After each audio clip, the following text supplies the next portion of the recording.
Hello my dear viewers, I am Vishwanath Vishwa reviews. ఏ భాషలో లేనటువంటి గౌరవం మన తెలుగు సినిమా పరిశ్రమకి ఉంది. ముఖ్యంగా పౌరాణిక సినిమాల్లో ఏ పాత్రను ఎవరు చేస్తే ఆ పాత్ర వారే అన్నట్టుగా లీనమైనటువంటి పాత్రలు తెలుగులో ఎన్నో ఉన్నాయి. ముఖ్యంగా లక్ష్మణుడంటే కాంతారావు, నారదుడంటే కాంతారావు, అదేవిధంగా రాముడు కృష్ణుడంటే ఎన్టీ రామారావు. ఇక కామెడీ పాత్రకు అప్పట్లోనే ఉత్తరుడికి రేలంగి. ఇలా ఎవరెవరు ఏ పాత్రలు చేస్తే రాణిస్తారో అసలు కళ్ళు మూసుకొని పలానా వాళ్ళు పలానా పాత్ర అని చెప్పేసి చెప్పగలిగినటువంటి పాఠకులు ప్రేక్షకులు ఉండేవారు ఆ రోజుల్లో.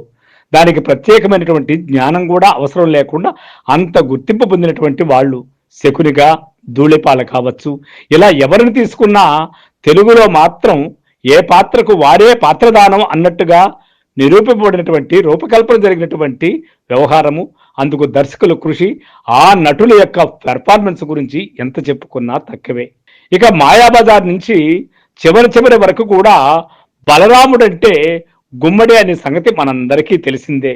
కాకపోతే బలరాముడంటే ఎవరు అని ఎవరినైనా అడిగితే ఆటోమేటిక్గా బలరాముడు కృష్ణుడి తమ్ముడు అని అనరు, బలరాముడంటే గుమ్మడి అంటారు. కృష్ణుడికి అన్నయ్యని చెప్పాలని మనసులో ఉన్నప్పటికీ ఆటోమేటిక్గా గుమ్మడి అనేస్తారు అంటాడు కచ్చర్లకోట జగదీష్ గారు. అనుకోకుండా అన్నా గాని నిజానికి ఆయన ఏమంటాడంటే, నేనేమిటి యావత్తు తెలుగు ప్రజ అదే అపోహలో ఉన్నారు. సూటిగా చూపు, దీటైన ముక్కు, సరిసమానంగా పెరిగిన గడ్డంతో హుందాగా నడిచొచ్చే ఆ పెద్ద మనిషిని చూస్తే రారాజుకే కాదు మనకు చేతులెత్తి నమస్కరించాలి అనిపిస్తుంది. దుర్యోధనుడంటే ఏదో ప్రయోజనం ఆశించి కాళ్ళు కాకాలు పట్టాడనుకుందాం. మనకు మాత్రం ఆ టీవీ దర్పం చూసినా, ఆ గొంతులోంచి జాలువారే సుస్పష్టమైన తెలుగు పదాలు విన్నా, ఇంకాసేపు ఆయన అలాగే తెర మీద కనబడితే బావుండుననే అనిపిస్తుంది. శకుని ముందుగానే చెబుతాడు ఆ బలరాముడు ముఖస్థితికి పడిపోతాడని. అన్నట్టుగానే దుష్ట చతుష్టయం చేసిన దొంగ మర్యాదలకు మిక్కిలి సంతోషంతో ఉప్పొంగిపోతాడు బలరాముడు. ఆ ఉప్పొంగడాన్ని ఇప్పటి వరకు తెర మీద అంతలా ఎవరూ ఆవిష్కరించలేదని అందరి అభిప్రాయము. అదే కొచ్చెర్లకోట జగదీష్ కూడా తన అభిప్రాయం కూడా అదే అంటాడు. తనకంతటి సత్కారం లభించిందన్న ఆనందం నరనరానా పోగుతుంటే ఆపుకోలేని భావోద్వేగాన్ని ముఖమంతా పరుచుకొని మనందరికీ అర్థమయ్యేలా చూపిస్తాడు గుమ్మడి. అంతగా ఒక దృశ్యం పండాలంటే ఆ పాత్రలో ఎంతలా మమేకం అవ్వాలి, ఎంత తాదాత్మ్యత చెందాలి. అది కేవలం 30 ఏళ్ల వయసున్న నటుడికి ఎంత సాధ్యం? తనకంటే వయసులో పెద్దవారైన హీరోలకు అనేక చిత్రాల్లో తండ్రిగాను మామగారిగాను నటించి ఒక ముద్ర వేయించేసుకున్నాడు. నిజానికి ఆయన నటించిన ఏ చిత్రంలోనూ తన శరీరాకృతిని కోల్పోలేదన్న విషయాన్ని మనం చూడొచ్చు. చక్కని రూపంతో కనీసం గుప్పెడు పొట్ట కూడా కనబడని అంత అందమైన తండ్రికి ఎక్కడికక్కడ వేలాడిపోయే కొవ్వెక్కిన హీరోలు కొడుకులుగా నటిస్తూ డాడీ డాడీ అంటుంటే ఈ కళ్ళతోనే చూసి ఈ చెవులతోనే విని అంతా బతికే ఉన్నాము అని వెటకారంగా అంటాడు జగదీష్ గారు. జీవిత రంగము అనే సినిమా చూశారా? కథాపరంగా అదొక టిపికల్ బాలచందర్ సినిమా. తెలుగులో వేరే దర్శకుడు పనిచేశారు. అందులో గుమ్మడి ఒక పేద పురోహితుడు. అధిక సంతానము, కటిక దరిద్రము, భార్యగా సావిత్రి నటించింది. తినడానికి తిండి గింజలు కూడా నిండుకుంటాయి. ఊర్లో ఎవరూ ఆచార వ్యవహారాలు పాటించట్లేదని వాపోయే పాతకాలపు సాంప్రదాయ బాపడం, తద్దినాలు, అపరకర్మలు, నిష్ఠగా చేయని వారితో గొడవపడి చేసే కార్యక్రమం మధ్యలోనే ఆపేసి సంభావన కూడా తీసుకోకుండా ఇంటికొచ్చేస్తూ ఉంటాడు. పెద్ద కూతురు ప్రమీల ఉద్యోగం కోసం వెళ్లి అనుకోని పరిస్థితుల్లో మోసగించబడుతుంది. ఒకరోజు తనకు మొదటి జీతం వచ్చిందంటూ 150 రూపాయలు తీసుకొచ్చి తండ్రి చేతిలో పెట్టి పాదాలపై పడుతుంది. నోరారా ఆశీర్వదించలేవా నాన్నా నన్ను అని అడుగుతుంది.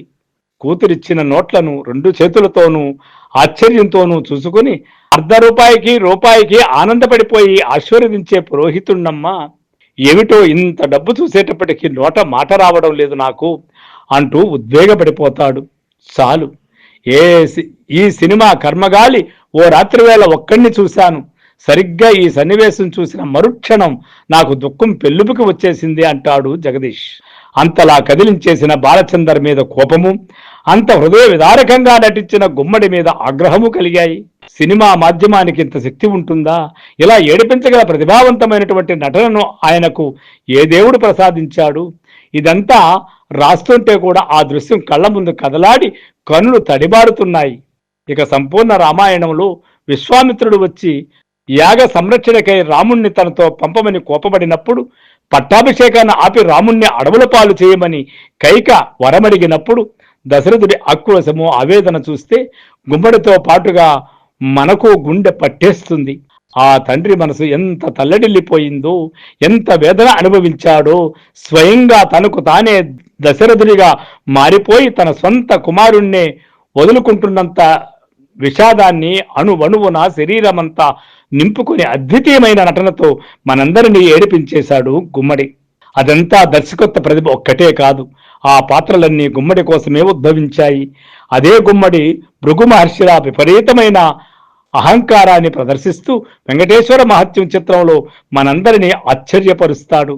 ఇక దురదృష్టవశాత్తు గుండెపోటుకి గుమ్మడికి లంకెపెట్టి అనేక చిత్రాల్లో ఆయన్ని మంచాన పడేయడమో, పాత్రకు మంగళం పాడేయడమో చేశారు మన రచయితలు, దర్శకులు. అదంతా నాకు అసలు నచ్చని వ్యవహారం అంటాడు జగదీష్ గారు. ఒకసారి బ్లాక్ కలర్ షూటులో చేతిలో పైపుతో గుమ్మడిని ఊహించుకోండి, ఎంత అందం టీవీ గోచరిస్తాయి. ఆ నిండైన విగ్రహాలలో ఆకారం ఒకటే చాలనుకుంటే మనకు చాలా మంది ఉన్నారు అందమైన నటులు. కానీ ఎన్ని సంవత్సరాలుగా పరిశ్రమలో ఉన్నా ఇప్పటికీ గట్టిగా 4 సంభాషణలు కూడా తప్పు లేకుండా, భావం కోల్పోకుండా పలకగలిగే సామర్థ్యం మాత్రం శూన్యం. కేవలం ఆకారం ఒకటే కాకుండా నవరసాలను అవలీలగా పోషించగల సహజ నటుడు మాత్రం గుమ్మడి ఒక్కడే. కొందరు దర్శకులు కాస్త పక్కదారి పట్టి గుమ్మడి చేత ప్రతినాయక పాత్రల్లో నటింపజేశారు. అయితే ఆయన ఎంత కాఠిన్యాన్ని ప్రదర్శిస్తున్నా అందులో కూడా కొంత ఆత్మీయతకే కనబడుతుంది. అది ఆ మహానుభావుడికి ముఖారవిందం వల్లనే. కనుల నిండా కమలతో ఆ బ్రహ్మదేవుడు సృష్టించిన పిచ్చి తండ్రి మన గుమ్మడి. పశ్చాత్తాపంతో కుమిలిపోయే దృశ్యాల్లో గుమ్మడి ఏడుస్తుంటే మనము ఏడుస్తాము. అదంతా ఆయనతో మనకున్న బాంధవ్యపు భావన. మన మేనమామే ఎదురుగా కూర్చున్నాడని అనిపించేలా మనందరినీ కాసేపు భ్రాంతిలోకి వెళ్ళిస్తాడు. ఆ సన్నివేశం పూర్తి అయిపోయిన తరువాత తెలుస్తుంది మనం హాల్లో కూర్చుని అదంతా చూస్తున్నామనే సంగతి. అప్పాజీగా గుమ్మడి కృష్ణదేవరాయలుగా ఎన్టీఆర్.